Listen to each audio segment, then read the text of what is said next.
السلام علیکم، میرا نام ہے ذیشان عثمانی۔ آج ہم پرسنل ڈیولپمنٹ کے ایک طریقے کے اوپر بات کریں گے۔ اس طریقے سے آپ زندگی میں آگے بڑھ سکتے ہیں، آپ دنیا میں آگے بڑھ سکتے ہیں، آپ اچھے ڈیٹا سائنٹسٹ بن سکتے ہیں، آپ خوب مال و دولت اور پیسہ کما سکتے ہیں، بہت ساری زندگی کی چیزیں آسان ہو سکتی ہیں۔ وہ طریقہ یہ ہے کہ اپنی زندگی کے اسکیجول کے اندر دعا کو ایڈ کر لیجئے، مانگنے کو۔ میرے پاس بہت سارے بچے آتے ہیں کیریئر کاؤنسلنگ کے لیے اور وہ بتاتے ہیں میں یہ مسائل ہیں، یہ مسائل ہیں، یہ مسائل ہیں۔ تو عموماً میں ان سے پہلی بات یہ عرض کرتا ہوں کہ دعا کیا کریں، میں بھی آپ کے لیے دعا کروں، آپ بھی دعا کریں۔ تو بہت شدید قسم کے ناراض ہو جاتے ہیں، بولتے ہیں ہم نے آپ کو 2500 روپے دے کے اپائنٹمنٹ لیے آپ سے 15 منٹ بات کرنے کے لیے، اور اگر آپ نے ہمیں دعا مانگنے کا ہی مشورہ دینا تھا تو ہم خود ہی مانگ لیتے۔ ہم تو آپ کے پاس لے آئے تھے کہ آپ ڈیٹا سائنٹسٹ ہیں، آپ بات شروع کرتے ہیں دعا سے، آپ مولوی صاحب نکلے، تو اپنے پاس ہی رکھیے اپنی دعا، اور پھر بڑا برا بلا کے چلے جاتے ہیں، آگے بات سنتے بھی نہیں ہے کہ مزید گائیڈ کر سکوں۔ دعا کی امپورٹنس ہمارے معاشرے میں روز بروز کم سے کم تر ہوتی چلی جا رہی ہے، اور یہ کوئی اچھی بات نہیں ہے۔ اس کا کلیئر مطلب یہ ہے کہ ہم سب کو ہر چیز پہ ٹرسٹ ہے سوائے اللہ سبحانہ و تعالیٰ کے۔ ہم سمجھتے ہیں کہ ہر چیز میں پاور ہے، اگر نہیں ہے نعوذ باللہ تو اللہ کے پاس ہر شے، ہر چیز، ہر ریسورس ہمارا کام کروا سکتی ہے، بس اللہ سے ہی کچھ نہیں کروا سکتے۔ اس کا مطلب تو یہ ہوا نا۔ بچپن میں حفیظ جالندھری صاحب کا ایک شعر پڑھا تھا اور اس کی زندگی میں چھاپ آج تک موجود ہے۔ وہ شعر تھا کہ کوئی چارہ نہیں دعا کے سوا، کوئی چارہ نہیں دعا کے سوا، کوئی سنتا نہیں خدا کے سوا۔ دیکھیے، تقدیر کا، لک کا، سکسیس کا، کامیابی کا آپ کی جو کمر ہے نا پیچھے والی، اس سے بڑا گہرا تعلق ہے۔ ہم لوگ مزدوری کرتے ہیں اور دن میں 50 بوریاں اٹھا لیں گے اور کمر میں درد نہیں ہوتا، لیکن نماز میں جب کمر دوہری ہوتی ہے تو وہ ہمارے لیے تکلیف دہ ہوتی ہے اور وہ ہمیں بہت بھاری پڑتی ہے۔ پورا دن محنت مزدوری کر کے 1500 روپے کمانے والے کو 100 بوریاں اٹھانا بھاری نہیں پڑتا، اور مفت کے اندر 2 رکعت نماز رات کو تہجد میں پڑھنا بھاری پڑ جاتا ہے، کیونکہ ہم وہ امپورٹنس نہیں دیتے۔ ہماری زندگی میں نماز کی امپورٹنس 1500 روپے کی بھی نہیں ہے۔ آپ کی تقدیر پہ ہو سکتا ہے کوئی پتھر پڑا ہوا ہو، کسی بھی وجہ سے، بہت ساری وجوہات ہو سکتی ہیں۔ تقدیر کا شر ہو، زمانے کا جبر ہو، کسی کی آہ لگ گئی ہو، کسی کی بد دعا لگ گئی ہو، کوئی عمل ایسا کر دیا ہو جس نے آپ کو خود آگے بڑھنے سے روک دیا ہو۔ جیسے نہیں کوئی بڑے سارے پتھر کسی چیز میں باندھ کے اس کو دریا میں یا سمندر میں پھینک دیں تو تہہ میں چلا جاتا ہے۔ اس شے میں یہ صلاحیت ہوتی ہے کہ تیرے کے اوپر آ سکے، وہ اتنا ہلکا ہوتا ہے کہ پانی اس کو اوپر اٹھا دے، مگر وہ اٹھ نہیں پاتا بیکاز وہ بڑا سارا تقدیر کا پتھر بندھا ہوا ہوتا ہے۔ کچھ لوگ دنیا میں ایسے ہوتے ہیں جن کے لیے وہ پتھر جوتے کی نوک کے اوپر ہوتا ہے، اس کو ہلکا سا ٹچ کریں گے اور وہ اڑ کے دور جا گرے گا۔ ایسے لوگ جو ہوتے ہیں وہ صاحب الدعا ہوتے ہیں۔ ہم بہت سے لوگوں سے رائے مانگتے ہیں، مشورہ مانگتے ہیں۔ میں سمجھتا ہوں وہ شخص مشورہ دینے کے قابل ہی نہیں ہے، وہ شخص صاحب الرائے ہو ہی نہیں سکتا جو صاحب دعا نہ ہو۔ تو دعا بڑی ضروری چیز ہے۔ ہمیں کوئی شخص 1000-2000 روپے دے دے تو ہم اس کے احسان مند رہتے ہیں۔ ہمیں کوئی شخص ایک بریانی کھلا دے تو ہم اس کے لیے جھوٹی گواہی تک دینے پہ راضی ہو جاتے ہیں۔ کوئی شخص دعا دے کے وہ تقدیر کا پتھر ہٹا دے، یا وہ مشکل ہٹا دے، یا آپ کی زندگی آسان کر دے، ہو سکتا ہے اس کا جواب آپ کو آج نہیں ملے، 3-4-5 سال میں مل جائے، آخرت میں مل جائے، ہم اس کے شکر گزار نہیں ہوتے۔ تو اس دعا کو اپنی زندگی میں ضرور لے کر آئیں۔ ہر حد سے ماورا تھی سخاوت میں اس کی ذات، ہم آخری سوال سے آگے نہ جا سکے۔ دیکھیے، آپ کے جو بھی مسائل ہیں نا، وہ آپ کے اور ہمارے لیے ہیں۔ اللہ سبحانہ و تعالیٰ کے لیے نہیں ہے. اللہ کہتے ہیں مجھ سے مانگو تو میں دوں گا، اور میں ایسا دینے والا ہوں کہ کوئی مجھ سے مانگے تو میں خوش ہوتا ہوں، اور یہ چیز میرے اختیار میں بھی ہے. یعنی اللہ آپ سے خود کہہ رہے ہیں کہ میرے پاس آؤ، اٹھو اور مجھ سے مانگو، اور جو کچھ بھی تم مانگ رہے ہو یہ میرے اختیار میں، میرے اختیار سے باہر نہیں ہے، اور یہ میرے پاس پڑا ہوا ہے. اگر میں تمہیں دے دوں تو اتنی بھی کمی نہیں ہوگی، جتنا سمندر میں سے چڑیا پانی پی لے تو اس کی چونچ میں جو پانی ہوتا ہے اتنی کمی ہو جاتی ہے. پھر وہ نہ دے، یہ بات تو بڑی خلاف سنت ہے نا، ایسا ہو نہیں سکتا. تو مانگے اللہ سے. شاعر کہتا ہے کہ تقدیر جسے کہتے ہیں وہ اس کی رضا ہے، وہ چھوٹے بڑے سارے خداؤں کا خدا ہے. دیکھیے اس کو تو اسمبلی سے بل پاس نہیں کروانا نا، اس سے تو کسی سینٹ کے پاس نہیں جانا، کسی آرمی چیف کے پاس نہیں جانا، کسی پرائم منسٹر کے پاس نہیں جانا، کسی سٹیزن پورٹل پہ کمپلین لانچ نہیں کروانی. وہ تو چاہے گا اور ہو جائے گا. بچے بولتے ہیں کہ جی ہم 10 سال سے پڑھ رہے ہیں اور ہمارا کام نہیں ہو رہا، 20 سال سے پروفیشنل لائف کے اندر ہیں اور ہم لوگ گھر نہیں لے پا رہے، 10 سال سے ملک سے باہر جانے کی کوشش کر رہے ہیں لیکن باہر نہیں نکل پا رہے.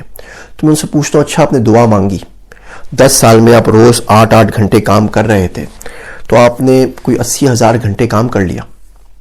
تو یہ بتائیے کہ اس میں سے کتنے گھنٹے آپ نے دعا کو دیے؟ 80,000 آورز 10 سال میں نہیں ہوتے، یہ جو ہماری 40 سال کی پروفیشنل لائف ہوتی ہے اس کی زندگی میں ہوتے ہیں. ایک ویب سائٹ ہے 80,000 آورز، وہ ضرور دیکھیے گا. اس میں بتایا گیا ہے کہ آپ اپنی زندگی کا جو ورک کا جو ٹائم ہے اس کو پروڈکٹیو کیسے بنا سکتے ہیں. تو بہر میں پوچھتا ہوں ان سے کہ 80,000 گھنٹوں میں سے آپ نے کتنے گھنٹے دعا کو دیے؟ تو بولتے ہیں وہ تو نہیں یاد. بولتا ہوں اچھا کبھی ایسا زندگی میں ہوا ہے کہ اٹھ کے 100 رکعت نفل پڑھی ہوں اور اللہ سے بولا اللہ سبحانہ و تعالیٰ میرا یہ چھوٹا سا مسئلہ حل کر دے؟ کہتے ہیں نہیں. اچھا تہجد پڑھی ہو، کیا ایسا ہوا ہے کہ 100 دن تک تہجد پڑھی ہو اور اللہ سے وہ چیز مانگی اور پھر نہ ملی ہو؟ بولتے ہیں سر جی 100 دن ایک دن نہیں پڑھی، ہم نے 2 دن نہیں پڑھی. آپ جب تک اپنے آپ کے ساتھ مخلص نہیں ہوں گے، کوئی آپ کے ساتھ مخلص کیوں ہوگا؟ بچہ جب تک روئے نہیں نا تو ماں بھی اس کو دودھ نہیں دیتی، مانگنا پڑتا ہے. اور مانگنے میں آپ کی عاجزی ہے، آپ کی بندگی ہے. دیکھیے دینے والے کو فرق نہیں پڑتا، کوئی مانگے تو کیا، نہیں مانگے تو کیا. یہ تو ہم جا کے اپنی عاجزی، اپنی کم علمی، اپنی کم مائگی کا ثبوت دیتے ہیں کہ اللہ تیرے پاس ہے تو دے دے. تو پڑھ لیجئے 100 رکعت، 3 گھنٹے لگتے ہیں. دیکھیے ہم سنتوں کی بات کرتے ہیں، سنتوں میں امت کی فکر بھی تو تھی، امت کا غم بھی تو تھا. اللہ کے نبی صلی اللہ علیہ وسلم کے اوپر تہجد کی نماز فرض تھی، امت پہ تو سنت ہے. نہ پڑھنے پہ مارنی پڑے گی تو ڈانٹ تو ضرور پڑے گی. تو اس سنت کا بھی تو ادا کر لیجئے، اس سنت کی بھی ریپیٹیشن کر لیجئے، اس میں بھی حصہ ڈال دیجئے کہ اللہ آج نماز پڑھتا ہوں اس غم کی سنت ادا کرنے کے لیے جو ہمارے نبی پاک صلی اللہ علیہ وسلم کو امت کے لیے تھا، اس درد کی سنت ادا کرنے کے لیے جو تیرے نبی صلی اللہ علیہ وسلم کے دل میں ان کی امت کے لیے تھا. میرا دوست عبداللہ وہ کہتا ہے کہ روز کم سے کم 27 بار دعا کرنی چاہیے کہ اللہ تمام مسلمانوں کو معاف کر دے، اللہ تمام مسلمانوں کو معاف کر دے.